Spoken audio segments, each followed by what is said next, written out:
What's going on, guys? Welcome back to another video. And today, let's get into it. We're starting off with an article by Forbes. Microsoft is buying Activision-Blizzard for $70 billion, a colossal purchase for Xbox. So, yep, it seems like this is where Activision's future has gone, and that is being acquired by Xbox, which is not necessarily a bad thing. Probably quite a good thing. And I hope with this, that means that Xbox will be installing their own CEO of Activision Blizzard to be in charge and run the project. So I'm expecting that Bobby Kotick is to get the door. I would like that to happen. I don't know if that will happen. We'll have to see. But they acquired it for $70 billion, and it was valued at about 50 million. So it's not bad. Xbox paid a little bit more for it. The big question is whether they will now put the titles on Games Pass, and if they do put titles on Games Pass, that will be very, very good. Uh, just all around good. Um, I think it's fair to say that Activision Blizzard had problems with many a thing, not to mention just its lawsuits, but the games it's been developing and stuff itself, and the way certain games are going, especially the Call of Duty games, with that in regard to esports. Esports teams not happy. They've had to wait a long time. And the way, Halo's managed, they have not been waiting a long time to get teams and competitions going and people playing, right? And it's a bit sad for Call of Duty professionals that can't actually play the new game and practice, and because for some reason there's an embargo. So hopefully Xbox will start working on games and getting that ship shape and put in order. But it's the other stuff, right? That's the thing. It's the other stuff. I hope Xbox and Microsoft and Phil Spencer decide to go through the entire company vigorously, and no doubt they have a lot of information now, and they deal with it. I have a feeling, I don't know how the lawsuits will go though. That is the question. Microsoft might just do settlements, right? Think of it this way: if there's lawsuits pending, Microsoft might just do settlements and just completely pay everyone what is fair for the situation that they went through. But we'll have to see what happens with that. It is definitely going to be interesting.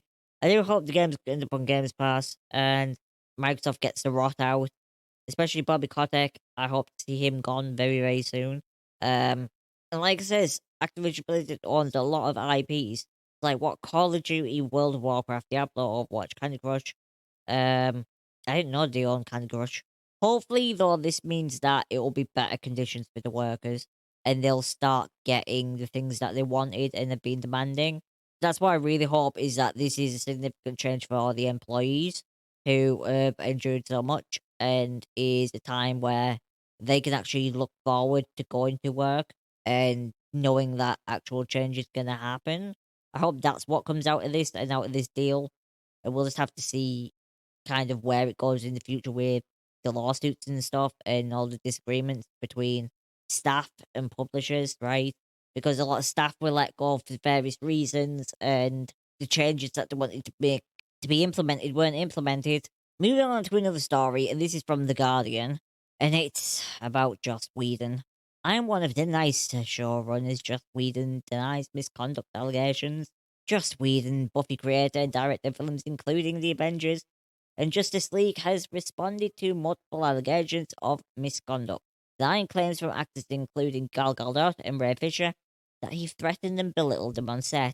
In a lengthy interview with New York Magazine, Whedon responded to the stream of allegations made against him, which began to gain momentum in 2020. When Fisher detailed his experience on the set of Justice League, Whedon stepped in to direct the film after the departure of Zack Snyder. And we all know Zack Snyder's Justice League was better, so yeah, just getting that in there now. Zack Snyder's Justice League is better than what Whedon produced.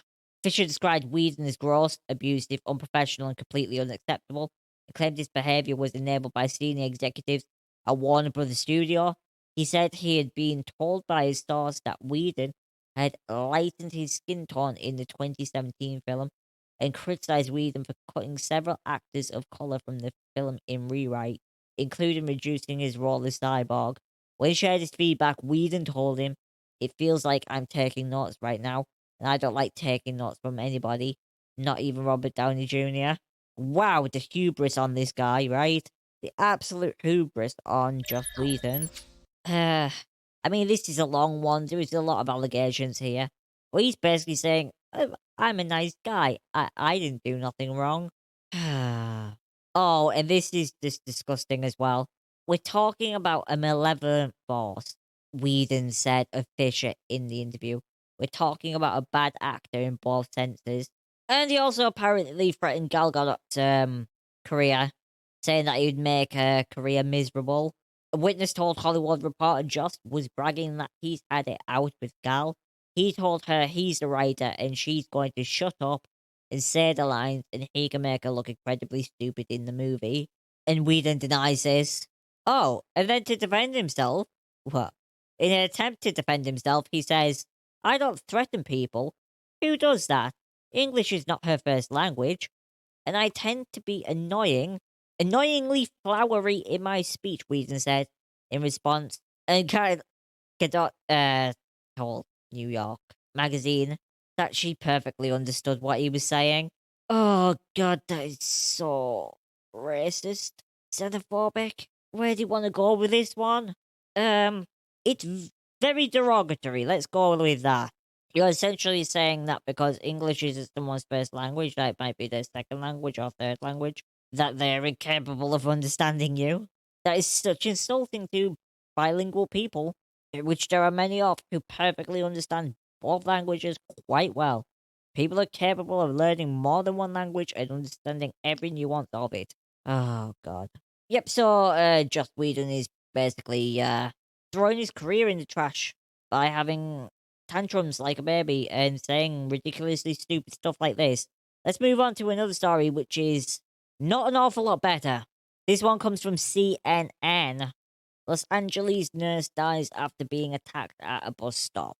So a woman is dead after she was attacked while waiting for a bus in downtown last week, according to Los Angeles Police Department. The victim was a long-time nurse who worked tirelessly and selflessly, according to her employer. Police say they responded Thursday around 5:15 a.m.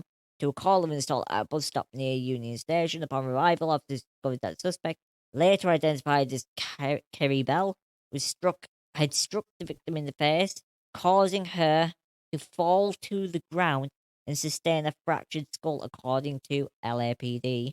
Police and Metropolitan Transportation Authority released photos of the suspected officers in the area. About 90 minutes later, they found Bell, who was homeless, asleep near the scene, according to police. They say the attack was without provocation and for no reason. Bell was taken into custody. It's not clear if he has legal representation. Well, at least they got the person. The victim, Sandra Shell, 70, was taken to hospital and died of her injuries Sunday. Oh god, that's awful. Just senseless. Absolutely senseless. They got the person, but it doesn't change anything, really, does it? It really doesn't change anything. If someone's gone forever and that can't be fixed, and hopefully the court system throws the book at him, and yeah, but 70 years old, and to have that happen to you, just minding your own business, awful, awful. Moving on to the final story of the day, and this is from CNN again, and this is about a Tennessee jury which has ordered Cracker Barrel to pay man $9.4 million after he was served a glass filled with a chemical. This is disturbing in the sense of how the hell can this happen? So a jury in Marion County, Tennessee, ordered Cracker Barrel to pay a man $9.4 million after it found that the company was at fault for serving him a glass filled with chemical instead of water. So the jury returned a verdict for compensatory damages for $4.3 million in just 30 minutes. One of the fastest verdicts that has ever been seen, and awarded punitive damages of $5 million after only 10 minutes of additional deliberation. Plaintiff William Cronin's attorney Thomas Greer said in an interview with CNN, "The speed of the verdict combined with the amount in excess of what we asked speaks to just how dangerous the Cracker Barrel policy was," Greer said. And Cracker Barrel said it was disappointed.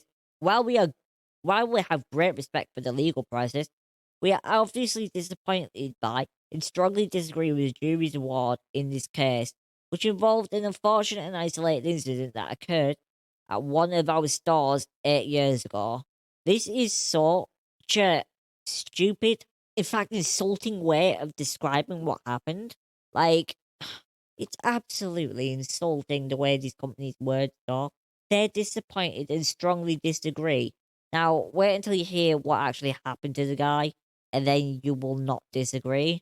So, Cronin was having lunch at Cracker Barrel in Marion County in April 2014 when he took a sip of what he believed to be water, only to immediately realize that it was not ice water, but was some chemical that caused a burning sensation in his mouth and esophagus, according to court documents obtained by CNN.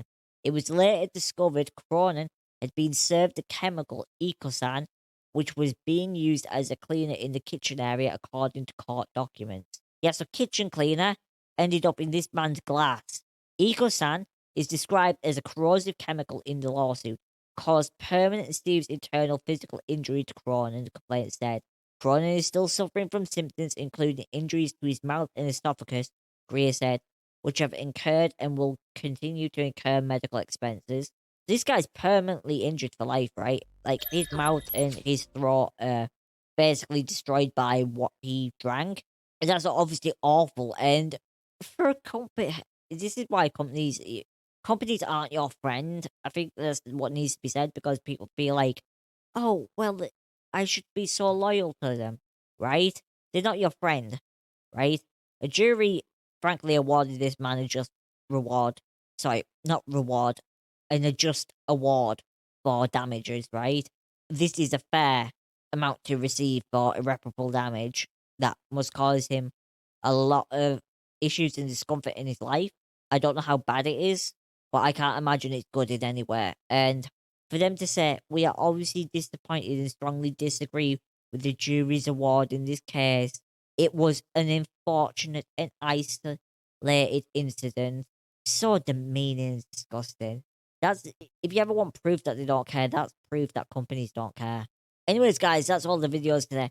Let me know what you think about Microsoft buying Activision, about Joss Whedon just being incredibly Joss Whedon lacking any self-awareness at all.